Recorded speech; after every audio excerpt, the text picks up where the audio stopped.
2017 champions ট্রফিতে কিউইদের বিপক্ষে মাহমুদুল্লাহ রিয়াদের ইনিংসটির কথা কি আপনার মনে আছে? মাত্র 33 রানে 4 উইকেট হারানো টাইগারদের জয়ের পথ দেখিয়েছিলেন মাহমুদুল্লাহ রিয়াদ এবং সাকিব আল হাসান।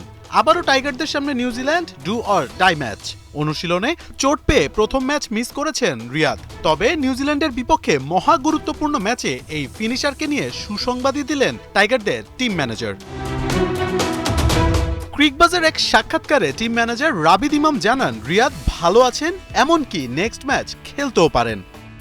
আমরা মাহমুদুল্লাহকে বাকি ম্যাচগুলোতে পাওয়া নিয়ে আশাবাদী। তিনি দ্রুত সুস্থ হচ্ছেন, তবে নিউজিল্যান্ড ম্যাচের আগে শেষ প্র্যাকটিস সেশনের পর চূড়ান্ত সিদ্ধান্ত নেওয়া হবে।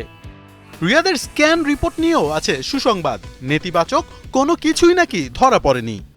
ইনজুরির পর স্ক্যান করানো হয়েছিল, তবে কোনো সমস্যা ধরা পড়েনি। এটি ভালো একটি দিক। যখন তিনি স্বাচ্ছন্দ্য বোধ করবেন তখন খেলতে পারবেন বলে মনে করছি।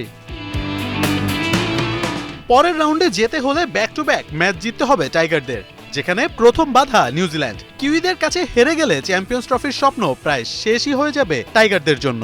তবে রিয়াদকে জায়গা দিতে কাকে বাদ দেওয়া হবে তা নিয়ে চলছে আলোচনা। মাহমুদুল্লাহর জায়গায় খেলা জাকের প্রথম ম্যাচেই দেখিয়েছেন নিজের ক্যালিবার, আর হৃদয় খেলেছেন হৃদয় জুড়ানো ইনিংস। তাই টপ অর্ডারের রদবদল আনা হবে নাকি মুশফিককে বিশ্রাম দেওয়া হবে, সেটাই এখন টিম ম্যানেজমেন্টের চিন্তার বিষয়। মোহাম্মদ আদনান, 71। পারবেন বলে মনে করছি।